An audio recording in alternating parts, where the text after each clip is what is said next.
இறைவனிடம் கையேந்துங்கள், அவன் இல்லை என்று சொல்லுவதில்லை. பொறுமையுடன் கேட்டு பாருங்கள், அவன் பொக்கிஷத்தை மூடுவதில்லை. இறைவனிடம் கையேந்துங்கள், அவன் இல்லை என்று சொல்லுவதில்லை.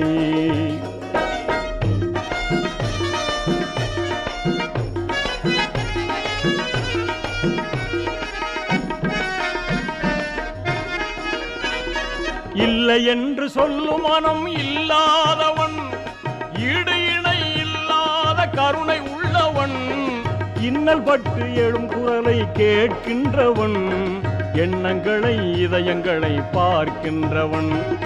இறைவனிடம் கையேந்துங்கள், அவன் இல்லை என்று சொல்லுவதில்லை.